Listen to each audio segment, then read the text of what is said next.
এক নাম্বার ভালো আমল হচ্ছে সময় মতো নামাজ। দুই নাম্বার সবচেয়ে ভালো আমল হলো বিররুল ওয়ালিদাইন, মাতা পিতার খেদমত করা। তিন নম্বরে সবচাইতে ভালো আমল হলো আল জিহাদ ফি সাবিলিল্লাহ, আল্লাহর রাস্তায় জিহাদ করা। সুবহানাল্লাহ। তার মানে পৃথিবীর সবচাইতে তিনটা ভালো আমলের মধ্যে মা বাবার সাথে খেদমত করাটা আছে না নাই? এই পৃথিবীর সবচেয়ে ভালো আমল যে তিনটা, এর মধ্যে মা বাবার খেদমত করাটাও আছে, ঠিক কি না? আর এক হাদিসে বিশ্বনবী বললেন মা বাবার খেদমত করা জিহাদের চেয়ে বেশি সওয়াবওয়ালা। এক সাহাবী আসলেন, যা রাজুলুন ইলা রাসূলিল্লাহ ইয়াস্তাযিনুহুল জিহাদ, এসে বললেন ও নবী জিহাদে যেতে চাই, জিহাদে যাওয়ার অনুমতি দেন। বিশ্বনবী বললেন ও সাহাবী ঘরে আব্বা আম্মা আছে নাকি? সাহাবী বললেন আছে। বিশ্বনবী বললেন ফাফিহিমা ফাজাহিদ, ঘরে যাও বাবা মার খেদমত করো, বাবা মার খেদমত করলে ঘরে বসেই জিহাদের সওয়াব পাবা। বাবা মার খেদমত করলে ঘরে বসেই জিহাদের সওয়াব পাওয়া যায়। চিল্লায় পড়েন আল্লাহু আকবার। এজন্য বাবা মা খুশি হলে আরশের মালিক খুশি, বাবা মা নারাজ তো আরশের মালিক নারাজ। এজন্য বিশ্বনবী বলতেন রিদার রাব্বি ফি রিদাল ওয়ালিদ, বাবা মা যদি খুশি হয় আল্লাহ খুশি হয়। ওয়া সাখাতুর রাব্বি ফি সাখাতিল ওয়ালিদ, বাবা মা যদি নাখুশ হয়ে যায় আরশের মালিক আল্লাহ নাখুশ হয়ে যায়। এজন্য বাবা মার কাছ থেকে দোয়া নেওয়ার দরকার আছে না নাই? বিশ্বনবী বলতেন জান্নাতে দুইটা স্পেশাল দরজা আছে, একটা দরজার নাম আব্বা, আরেকটা নাম মানে আল আব, আরেকটা আল উম। এই দুইটা দরজা আমাদের ঘরে আছে না নাই? এজন্য বিশ্বনবী বলতেন দুইটা দরজা তোমাদের ঘরে আছে, উমা জান্নাতুকা ওয়া নারুক, বাবা মাই তোমার জান্নাত, বাবা মাই তোমার জাহান্নাম। এজন্য বাবা মার সাথে কেমন আচরণ করবা তোমাদের decision, the decision is years. তুমি ডিসাইড করবা তুমি জান্নাতে যাবা না জাহান্নামে যাবা।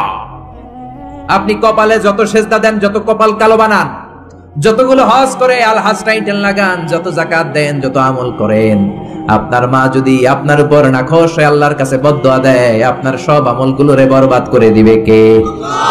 এজন্য বাবা মা যদি হিন্দু হয়, বাবা মা যদি নাস্তিক হয়, তারপরেও মা বাবার দোয়ার দরকার আছে না নাই? বাংলাদেশে এরকম অনেক হিন্দু ফ্যামিলি আছে, ছেলে মুফাসসিরে কোরআনের তাফসীর শুনে মুফাসসিরের হাতে হাত রেখে কালিমা পড়ে মুসলমান। এরকম হিন্দু ছেলে আছে না নাই? কিন্তু বাবা মা মুসলমান হয় নাই। এখন বাবা মার সাথে খারাপ আচরণ করা যাবে না। বাবা মা যদি হিন্দু হয়, বৌদ্ধ হয়, বাবা মা যদি খ্রিস্টান হয়, সে তোমার বাবা মা, ঠিক কি না? বিশ্বনবীর শালীর নাম আসমা, কি নাম? আসমা বিনতে আবি বকর, বুখারীর বর্ণনা।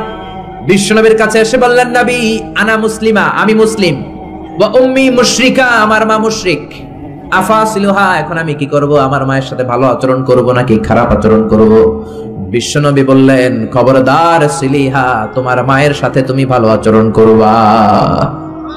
বাবা মা মুশরিক হোক, কাফের হোক, তাদের দোয়া, তাদের আশীর্বাদের দরকার আছে না নাই? সাইয়েদনা ইব্রাহিম জালিলুল কদর পয়গম্বর, ঠিক কি না? উলুল আজমি মিনার রাসূল, খলিলুল্লাহ, মুসলিম মিল্লাতের জাতির পিতা, চিল্লায় এখন ঠিক কি না?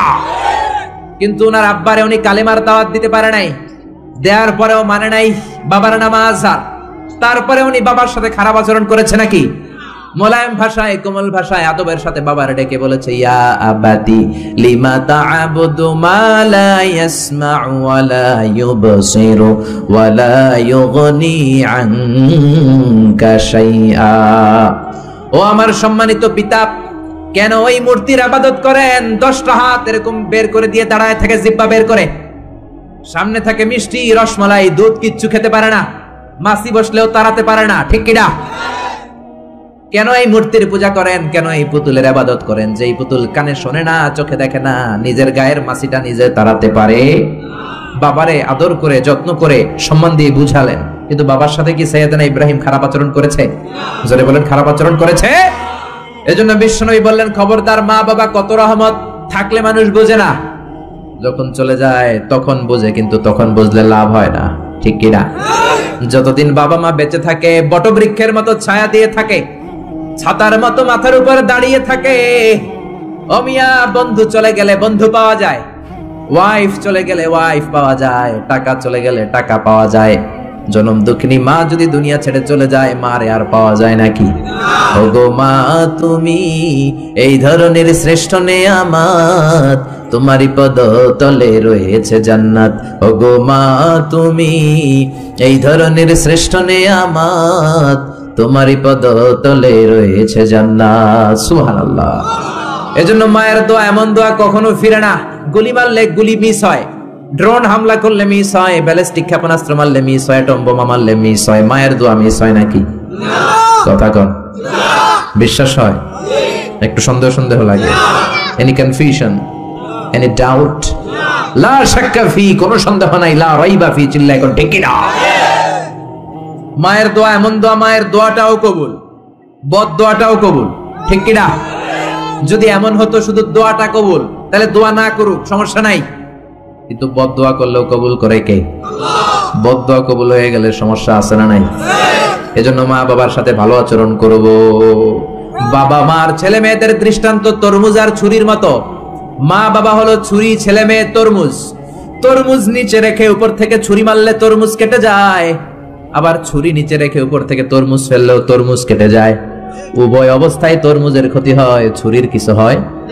কথা বুঝতে পেরেছেন? এই জন্য যত বড় আল্লাহর ওলি আপনি হন না, মা বাবা বদদোয়া দিলে কিন্তু লেগে যাবে, ঠিক কি না? বনি ইসরাইলের একজন আবেদ ছিল, নাম জুরাইজ। নাম কি? বুখারীর বর্ণনা, প্রামাণ্য বর্ণনা আপনাদেরকে শোনাচ্ছি। জুরাইজ সে একজন অনেক বড় আল্লাহর ওলি। তাহাজ্জুদের নামাজ পড়তো রাতে। তাহাজ্জুদের নামাজ ছাড়া আল্লাহর ওলি হওয়া যায়? কথা বলেন। ওমিনাল লাইলি ফাতাহাজ্জাদ বিহি নাফিলাতান লাকা আসা আন ইয়াবআসাকা রাব্বুকা মাকামাম মাহমুদা। তাহাজ্জুদের নামাজ যদি আপনি পড়েন, আপনার মর্যাদা বাড়িয়ে দিবে কে? আল্লাহ। এই আল্লাহর ওলি জুরাইজ থাকতেন পাহাড়ের উপর। পাহাড়ের উপরে তাহাজ্জুদের নামাজ পড়ছেন। ইন দা মিন টাইম ওনার মা ওনাকে ডেকেছে, ইয়া জুরাইজ আশরিবনি ময়া, পানি খাওয়া। জুরাইজ মনে মনে ভাবে, হায় হায়, নামাজের মধ্যে দাঁড়ালাম, এখনই মায়ের তৃষ্ণা লাগলো, কি করব? মায়ের ডাকে সাড়া দেব নাকি নামাজ চালিয়ে যাব? জুরাইজ মনে মনে ভাবে, কিছুক্ষণ পরে যে মাকে পানি খাওয়াবো, আগে নামাজটা পড়ি। কিছু সময় পর তার মা আবার ডাক দিল, ইয়া জুরাইজ। জুরাইজ আবার বিপদে পড়ে যায়, হায় হায়, কি করব? নামাজ পড়বো নাকি মারে পানি খাওয়াবো?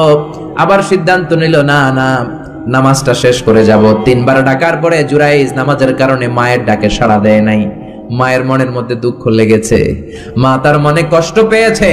মুহূর্তের মধ্যে মা 2টা হাত তুলে আল্লাহর কাছে বদদোয়া দিয়েছে, কবুল করে নিয়েছে কে?